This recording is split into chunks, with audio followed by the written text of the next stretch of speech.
আসসালামু আলাইকুম। প্রিয় দর্শক, অন্য মঞ্চের আলাপ চাইতায় আপনাদেরকে আমন্ত্রণ জানাচ্ছি। দিন 15-16 দিন আগে আমি একটা ভিডিও করেছিলাম যে কোনো দিন আকাশপথ বন্ধ হতে পারে। অনেকেই হাহা রিয়াকশন দিয়েছিলেন, অনেকেই বলেছিলেন গুজববাজ, অনেকেই বলেছিলেন আপনার কোনো কথাই মেলে না। আলটিমেটলি দেখা গেল সত্যি সত্যি আকাশপথ বন্ধ হচ্ছে। 3 তারিখ থেকে 16 তারিখ সম্ভবত আমি একটা পোস্টও দিয়েছি যে নোটাম জারি হচ্ছে। খবরের কাগজও সেটা সত্যতা স্বীকার করেছে। এখন বিভিন্ন খবরের কাগজে বিভিন্ন রকমভাবে সেটা বেরিয়েছে, সেটা তো আপনারা দেখলেই আপনারা বুঝতে পারবেন। যেমন আমি আপনাদের বলছি, ইন্ডিয়া টুডে লিখেছে যে সীমান্ত প্রস্তুতি বৃদ্ধির মধ্যে উত্তর পূর্ব জুড়ে বড় আইএএফ মহড়ার জন্য ভারত নোটাম জারি করেছে, তারিখগুলি পরীক্ষা করুন।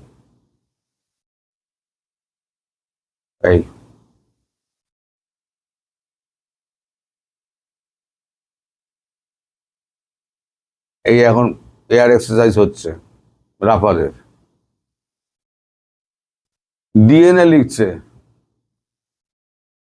লিখছে big update, India issue NOTAM for large scale IAF exercise across the north east border amid highest border preparedness check full schedule here. মানে কবে থেকে কবে হ্যান ত্যান সে আমি মুখে বলে দিচ্ছি আপনাদের, এত লম্বা রিপোর্ট পড়ে আর লাভ নেই, আমি মুখেই আপনাদের বলে দিচ্ছি যে নর্থ ইস্ট পুরোটা এবং ত্রিপুরার কিছু অংশ, পুরো ত্রিপুরা না, ত্রিপুরার কিছু অংশ, তার মানে আপনাদের ওই যে আখাউড়া বর্ডার ওই অঞ্চলটায় যেটা আছে সেই জায়গাটায় নোটাম ইস্যু হচ্ছে। এবং সেটা ওই 3 থেকে যে 16 ফিক্স থাকবে তার কোনো মানে নেই, তারপরে বাড়তে পারে। অর্থাৎ আপনার দেশের এয়ার স্পেস নোটাম হয়ে জারি হওয়া মানে no to airman, notice to airman. Notice to airman মানে এয়ারম্যানদের জানিয়ে দেওয়া হলো এই অঞ্চলে তোমরা প্লেন উড়িও না, আমরা এক্সারসাইজ করছি। এইবার এক্সারসাইজ করতে করতে 1 মিনিট ধরবেন, 1 মিনিট, একটা টেকনিক্যাল অসুবিধা হচ্ছে, 1 মিনিট।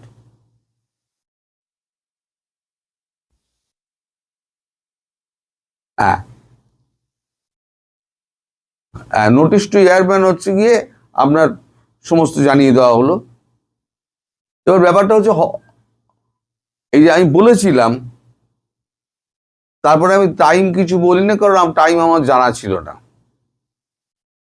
কারণ গত কিছু দিনের মধ্যে কতগুলো ঘটনা ঘটেছে যেগুলো আমি প্রত্যেক কটাই আপনাদেরকে বলেছি। আপনারা কতটা ধরতে পেরেছেন, কতটা ধরতে পারেননি আমি তো বলতে পারবো না।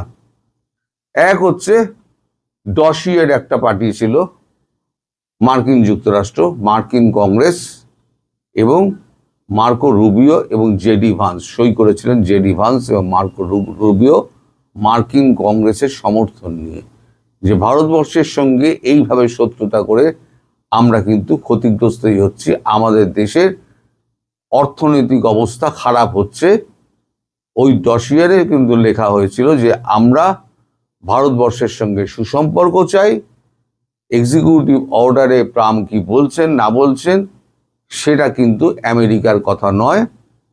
ফলে আমরা ভারতকে বন্ধু হিসেবে দেখি, বন্ধু হিসেবেই আমরা দেখে যাব। তখন একটা ভেতরে ব্যাকডোর চ্যানেলে একটা কথা হয় যে বাংলাদেশ ইস্যু থেকে আপনাদের সরে আসতে হবে, তাহলে পরে যা আপনারা যেটা বলছেন সেটাই মেনে নেব আমরা। এটা ব্যাকডোর চ্যানেলে আলোচনা হয়। এই আলোচনা যখন চলছে তার মধ্যে হলো কি আমাদের দেশের মধ্যে একটা উত্তপ্ত পরিস্থিতি হলো, যার প্রভাব গিয়ে পড়লো রাজ্যসভার ওপরে। রাজ্যসভা হলো তুলকালাম, মুলতুবি হয়ে গেল এবং 3 দিনের জন্য রাজ্যসভা, প্রথমে 2 ঘন্টা ঠিক হয়েছিল, তারপর 3 দিনের জন্য রাজ্যসভা মুলতুবি হয়ে গেল। রাজ্যসভা 3 দিনের জন্য মুলতবি করার কারণটা কি? যে সামনে 6 তারিখে বিহারের ভোট আছে, 3 দিন আগে ভোটের প্রচার শেষ, তার মানে 3 তারিখের মধ্যে প্রচার শেষ করতে হবে। কংগ্রেসকে, মূল যে দল, কংগ্রেসকে ফিরে যেতে হলো বিহারে, কারণ কংগ্রেস যে কটা জায়গায় এতে কনস্টিটিউয়েন্সিতে আসনে প্রতিদ্বন্দ্বিতা করছে, সব আসনে এই 2-3 দিনের মধ্যে, মানে 2-4 দিনের মধ্যে তাদেরকে সমস্ত মানে সভা টভাগুলো করতে হবে। সেটা টাইম সাপেক্ষ, ফলে এসে আর হই হল্লা করার আর সুযোগ নেই।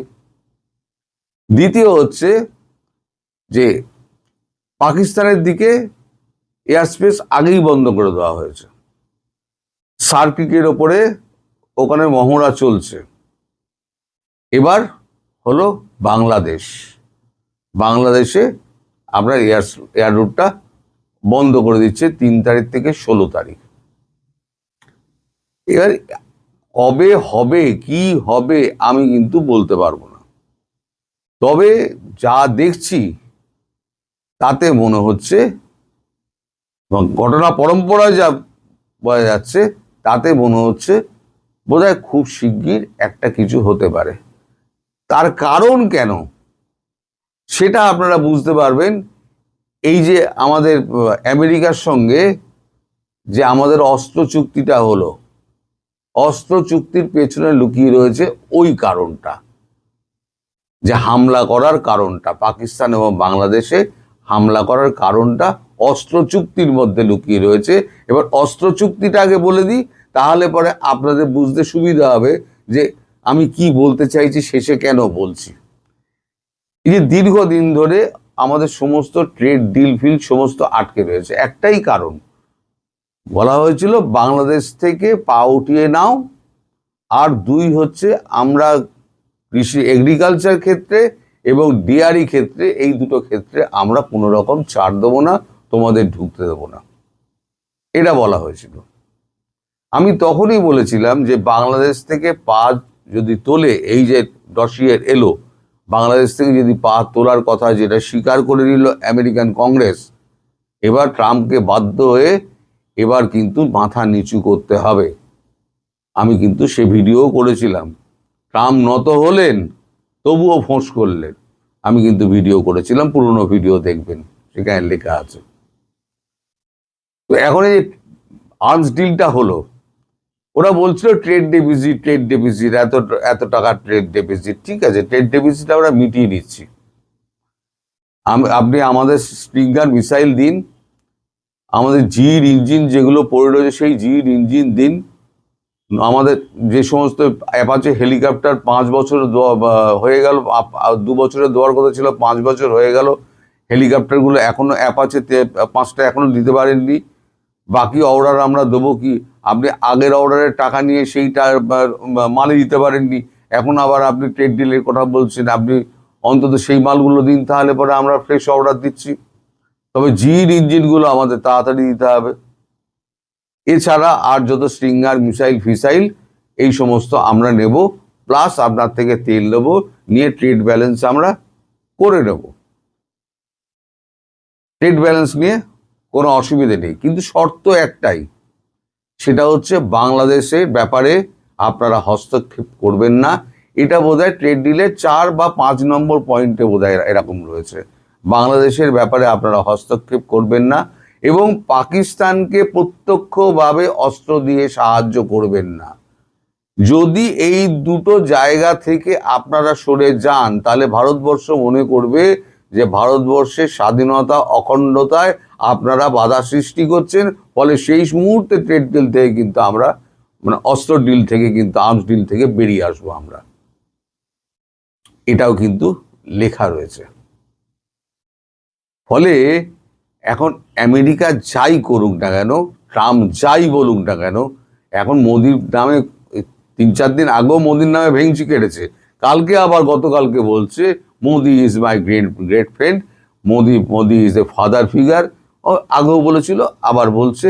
এই লোকটা সকালে কি বলে, বিকেলে কি বলে, পাগল লোক, একে দিয়ে হলো কি ট্রেড ডেফিসিট তো কম, মানে ডেফিসিট তো হয়ে যাবে, ঠিকঠাক হয়ে যাবে। আমি যেটা বলেছিলাম দেখবেন আমাদের যে ক্ষেত্রে 12% আছে সেটা হচ্ছে 15% কি 16% এসে সব থেকে কম রেটে ট্যারিফে আমরা কাজ করব। ট্রেড ডেফিসিট ম্যানেজ হয়ে যাবে, ট্রাস্ট ডেফিসিটের কি হবে? এই যে 71 সালের পর থেকে 2024 অব্দি এই যে 54-55 বছর ধরে যে ট্রাস্টটা তৈরি হয়েছিল, এই 1.5 বছরে ট্রাম্প সেই ট্রাস্টটাকে চুরমার করে দিলেন। এই ট্রাস্ট ডেফিসিটটা এবার পূরণ করতে গেলে আমেরিকাকে আরো 108 বছর অপেক্ষা করতে হবে। ভারতবর্ষ তো আর তো ওর সঙ্গে কাজ করবে না, মানে বিশ্বাস করবে না। আমি বলেছিলাম আমেরিকার সঙ্গে শত্রুতা নেই, শত্রুতা হচ্ছে ট্রাম্পের সঙ্গে, কারণ ট্রাম্প ভারতবর্ষকে অনবরত মোদিকে খোঁচা দিয়ে চলেছেন এবং যত পারছেন মোদির নামে মিথ্যে কথা বলে যাচ্ছেন। এইবারে যেটা হলো, বলতে আমার এবার সুবিধা হলো, কারণ বাংলাদেশ থেকে এবারে সরাসরি পা তুলে নিল, এই ট্রেড ডিল অনুযায়ী পা তুলে নিল আমেরিকা। আগেও আমি বলেছি যে বাপ মাথা থেকে ওপর থেকে হাত সরিয়ে নিয়েছে, ইউনূস এখন পাগল হয়ে গিয়েছে, ইউনূসের অবস্থা খুব খারাপ। পাকিস্তান টিভিগুলো দেখুন, সব হায় তবা হায় তবা হায় তবা হায় তবা করছে। মানে একটাই তো সুযোগ ছিল, সেটা হচ্ছে যে পাকিস্তান পাশে এসে আমেরিকা দাঁড়িয়েছে, তাই আমরা বাংলাদেশের মধ্যে ঢুকে আমরা যা খুশি তাই করতে পারবো। সেই আমেরিকা যদি সরে যায়, বাপ যদি সরে যায়, তাহলে পরে পয়সা দেওয়ার লোক কোথায় থাকে? ব্যাকআপ দেওয়ার লোককে থাকবে, তাহলে কে কাকে বাঁচাবে? এবার যখন দুদিকে আক্রমণটা হবে, তখন কে কে নিজের পিঠ বাঁচাবে বলুন? পাকিস্তান নিজের পিঠ বাঁচানোর পর তারপরে তো এসে বাংলাদেশকে সাহায্য করবে। তো আমি বলেছিলাম না, হয় দুদিকে একসঙ্গে হবে, অথবা ওই সাইডে আগে হবে, এই সাইডে পরে হবে। তাহলে দেখা যাচ্ছে এখন দু সাইডে একসঙ্গেই হবে। কবে হবে আমি ডেট বলতে পারবো না, তবে এটাও আমি ভিডিওতে একটা বলেছিলাম, আপনাদের একটুখানি পুরনো ভিডিও দেখলে অথবা আপনাদের যদি সিরিজে থাকে, যে সমস্ত ম্যাপিং হয়ে গিয়েছে, সব ম্যাপিং করা আছে, কোথায় মারবে, কিভাবে মারবে, কত ভেলোসিটি মারবে, সব করা আছে। এবং শিক্ষা দেওয়ার জন্য একটা ব্রহ্মস মারবে, মিলিয়ে নেবেন, একটা ব্রহ্মস মারবে বাংলাদেশের বুকে। এবং সেটা যখন 250 ফিট যখন গর্ত করবে না, কত জায়গায় নিয়ে সমুদ্রের মধ্যে ওই জল, ওই জায়গাটা ঢুকে যাবে, আপনার বাংলাদেশটা কত ছোট হয়ে যাবে। আর দ্বিতীয় হচ্ছে আপনার রংপুর যাবে আর চট্টগ্রাম যাবে। এই ISI এর লোক তো আজকে এসছে, চট্টগ্রাম গিয়েছে, এটা একটু খবর তো পেলাম, চট্টগ্রাম গিয়েছে। আমায় একজন ফোন করে বললেন, আমার পরিচিত, যে ISI 4-5 জন অফিসার এসছে, তারা চট্টগ্রাম গিয়েছে। চট্টগ্রাম গিয়ে কি হবে?